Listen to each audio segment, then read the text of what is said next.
an independent editorial analysis of Japan's defense posture and security policy. The quiet departure of the Abukuma-class destroyer escorts from the strategic calculations of the Japan Maritime Self-Defense Force marks more than a routine fleet modernization cycle.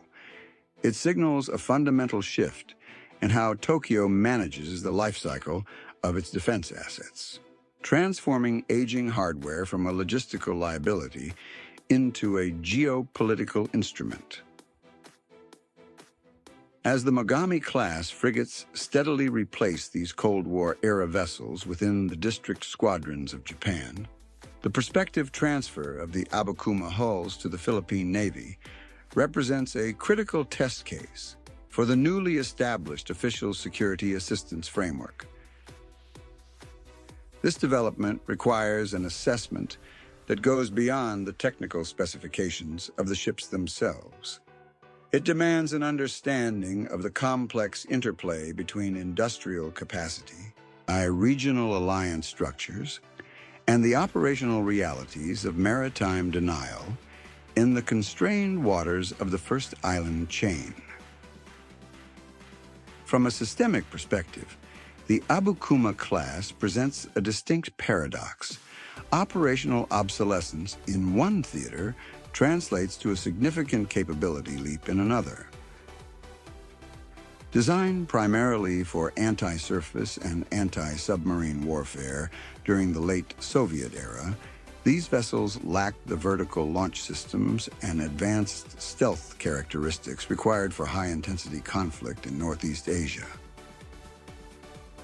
However, the operational environment of the Philippine Sea and the internal waters of the archipelago demands a different set of competencies. The proposed transfer of these assets addresses an acute volume deficit within the Philippine Navy.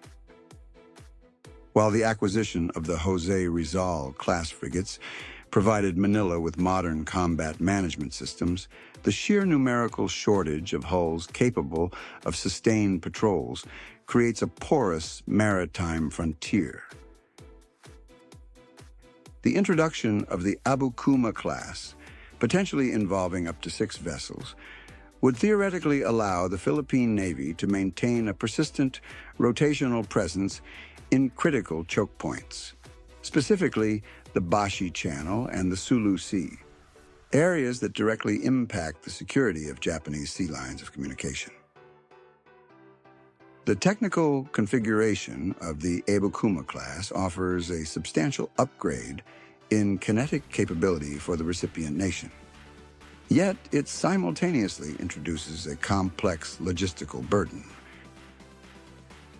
These vessels are equipped with the Otobreda 76mm compact gun and the Phalanx close-in weapon system, assets that provide immediate tactical superiority over the constabulary vessels typically employed by rival claimants in the South China Sea.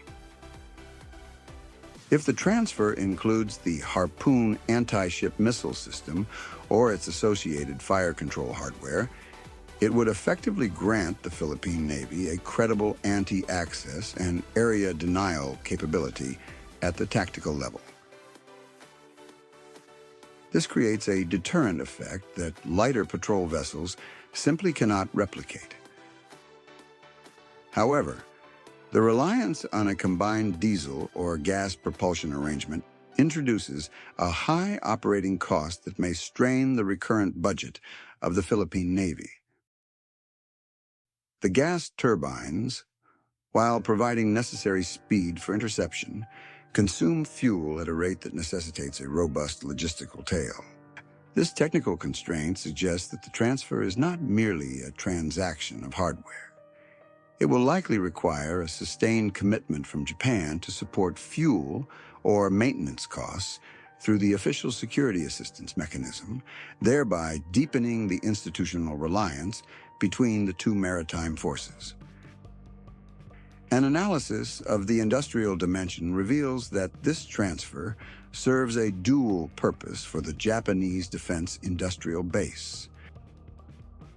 The domestic shipyards, specifically those operated by Mitsubishi Heavy Industries and Japan Marine United, face the challenge of maintaining skilled labor and production lines during the intervals between major domestic construction contracts.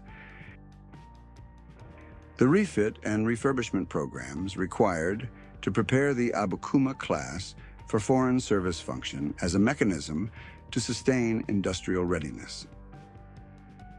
These programs involve updating communication suites to ensure interoperability and overhauling mechanical systems that have seen 3 decades of service. By utilizing the official security assistance budget to fund these refits, the Japanese government effectively subsidizes its own defense industry while simultaneously achieving a foreign policy objective. This circular flow of capital, from the Japanese treasury to Japanese shipyards for the benefit of a strategic partner, demonstrates a maturing approach to defense economics that mirrors the long-standing practices of major arms exporters like the United States. Operational integration presents the most significant variable in this strategic equation. The effectiveness of the transferred vessels depends less on their individual firepower and more on their ability to integrate into a shared maritime awareness picture. The Philippine Navy is currently undertaking its Re-Horizon 3 modernization program, which emphasizes the ability to project force within the exclusive economic zone. For the Abukuma-class to function effectively within this doctrine, the existing analog and early digital systems on the ships must be bridged with modern tactical data links. If these vessels can be integrated into a network that shares data with Japanese P-1 maritime patrol aircraft or land-based radar systems, they cease to be isolated assets. They become forward-deployed sensor nodes. This level of integration would allow Tokyo to extend its surveillance horizon well south of Okinawa, without the political sensitivity of deploying Japan Maritime Self-Defense Force vessels directly into contested waters. The strategic trade-off inherent in this transfer involves the balancing of short-term capability gaps against long-term sustainability. By divesting the Abukuma-class, the Maritime Self-Defense Force frees up personnel and funding to support the more automated and capable Mogami-class, accelerating the transition to a compact, high-tech force structure.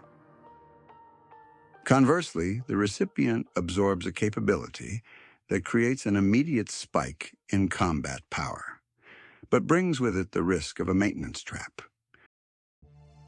Historical precedents in the region show that second-hand naval assets often suffer from low availability rates due to the scarcity of spare parts and the complexity of aging systems. Therefore, the success of this program depends heavily on the establishment of a supply chain that can bypass the bureaucratic hurdles often associated with the export of defense equipment. It implies that the initial transfer is only the preliminary phase of a multi-year engagement involving technical advisors, training exchanges, and part supply agreements. Furthermore, this development signals a refinement in Japan's interpretation of its 3 principles on transfer of defense equipment and technology. By characterizing the transfer as a contribution to regional stability and focusing on the surveillance and disaster relief potential of the platforms, policymakers are navigating the constitutional constraints that have historically inhibited the export of lethal platforms. The precedent set by the Abukuma transfer could pave the way for future agreements involving more advanced systems, such as retired P-3C Orion maritime patrol aircraft or future variants of the Mogami-class built specifically for export. This suggests a long-term strategy where equipment commonality becomes a foundational element of Japan's alliance network in the Indo-Pacific.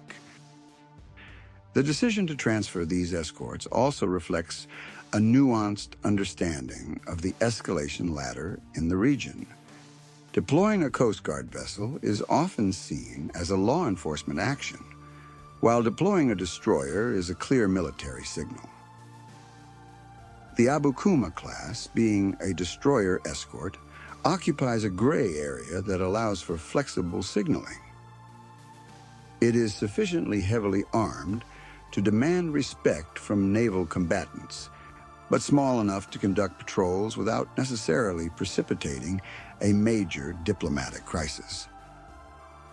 For the Philippines, acquiring this class of ship fills the doctrinal gap between the constabulary functions of the Coast Guard and the high-end warfighting functions of their sleek but few frigates. It provides the mass necessary to contest the gray zone tactics employed by adversaries who rely on swarming and hull-bumping techniques to assert control over disputed features. Ultimately, the trajectory of the Abukuma-class, from the orderly docks of Sasebo to the contested waters of the South China Sea, illustrates the evolving nature of collective defense in Asia. It highlights a move away from the hub and spoke model of strictly bilateral alliances with the United States toward a more networked security architecture, where secondary powers support one another directly. The value of the Abukuma-class in this new context is not defined by the thickness of its armor or the range of its missiles, but by its ability to anchor a logistical and operational partnership between Tokyo and Manila. The effectiveness of this transfer will not be measured by the number of hulls delivered. It will be measured by the ability of the two nations to construct a sustainable support system that keeps these aging guardians operational in a theater where presence is the primary currency of sovereignty.